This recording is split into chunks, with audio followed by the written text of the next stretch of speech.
بسم الله الرحمن الرحيم. تعالوا مع بعض يا أولاد ناخد الدرس الأول في الأعداد النسبية، وناخد معاه خط الأعداد كمان مع الأعداد النسبية. إذا بتعيدي فيها يا مس يا حبيبي بعيد عليها، بقول لك خط الأعداد وتعالى إزاي نشوف إزاي بنرسمه. بس قبل ما نرسم خط الأعداد وناخد عليه الأعداد الصحيحة، أول سؤال عندي بيقول لي في استكشف أكمل ما يأتي باستخدام تقل أو تزداد. درجة الحرارة نقط في فصل الصيف. يا فصل الصيف طبعا بتزيد. طب والشتاء معروف إنها بتقل.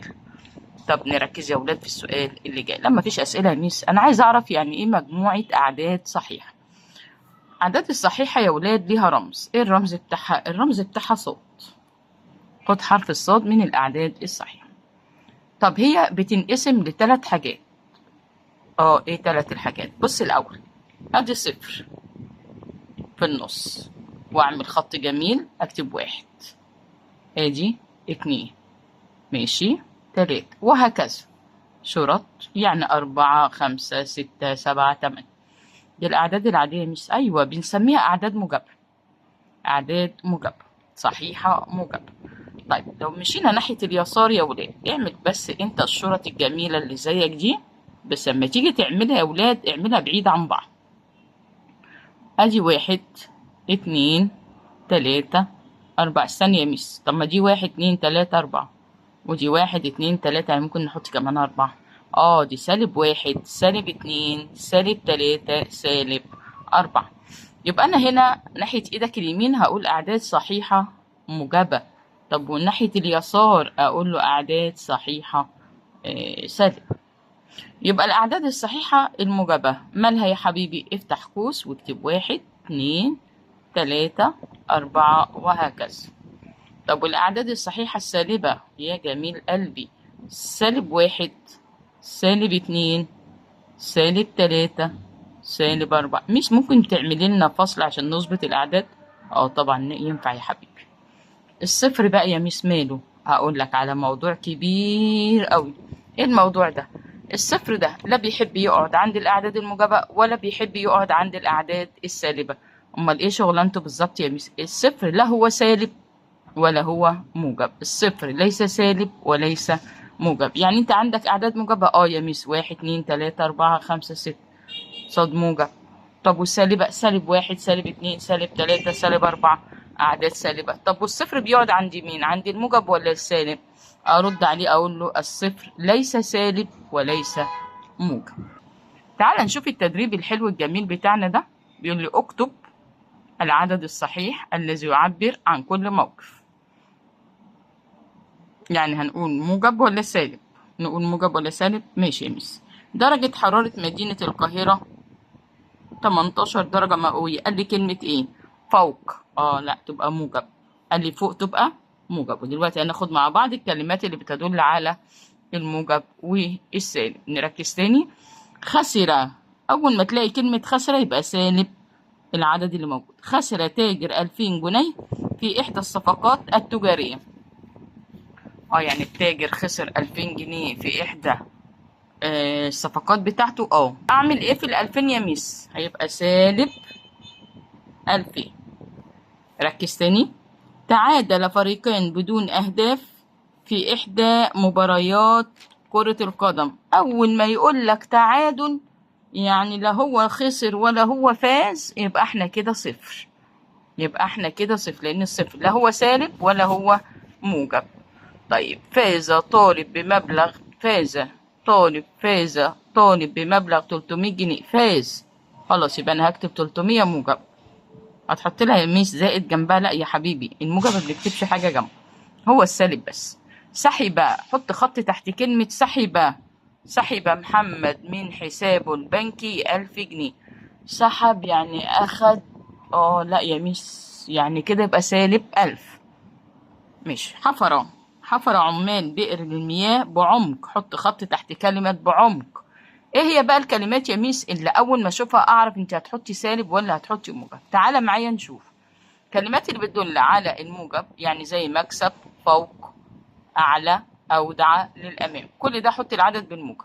طب لو جاتني كلمة خسارة وتحت وأسفل وسحب وللخلف، حط سالب للعدد.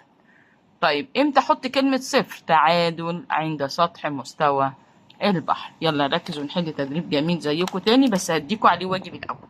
ده كده الواجب بتاعنا، بس يلا نحله مع بعض خفيف خفيف كده. اول ما الاقي كلمة انخفضت درجة حرارة في احدى المدن 5 درجات، انخفضت يعني نزل، يعني -5. ربح يعني زي فاز، زي اعلى، زي اودع، زي للامام.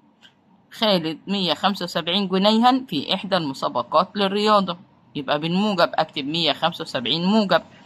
أودعت يعني زودت داليا 3000 جنيه في رصيدها بالبنك، يبقى كده احنا ايه؟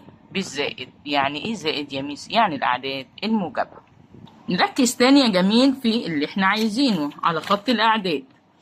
ينقسم قلنا خط الأعداد يا ولاد لجزئين، 3 أجزاء يا ميس. الصفر والناحية اليمين أعداد موجبة، والناحية اللي على اليسار أعداد سالبة. ماشي يا ميس؟ ماشي يا ميس. طيب تعالى نشوف العدد السابق والعدد التالي. السابق عندي عايزين العدد التالي مباشرة والعدد السابق. طب لو احنا عندنا 4 حبيبي، الأربعة السابق والتاني.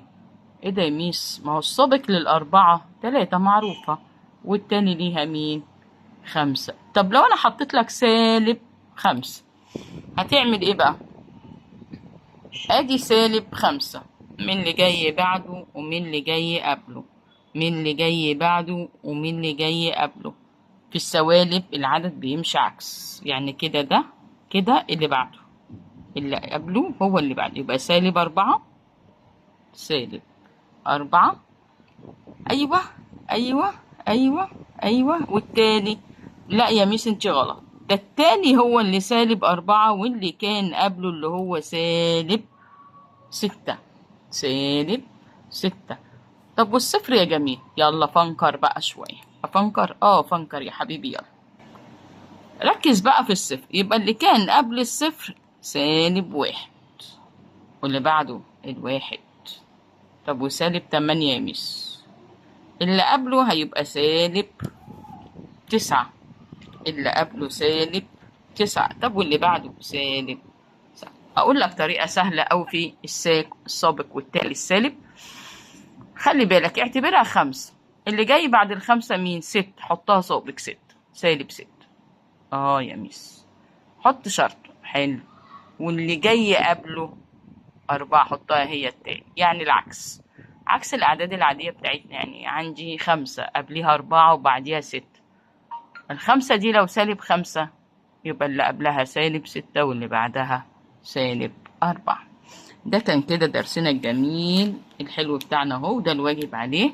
العدد الصحيح التالي مباشرة لسالب 1. -1، ما هو اللي جاي بعده هو اللي قبل، يعني -2. ماشي. طب العدد الصحيح السابق مباشرة لسالب 8، اللي قبل -8. يعني ايه؟ سالب ايه؟ انا قلت الاجابة على فكرة. طب العدد الصحيح المحصور بين -7 وسالب 8. ايه يا ميس انت بتقولي الاجابة؟ ايوه صحيح، -7 وسالب 9، يبقى العدد اللي موجود في الوسط بينهم مين؟ سالب ايه؟ سالب. يلا نحل تدريبات كتير عشان نفهم اكتر مع بعض.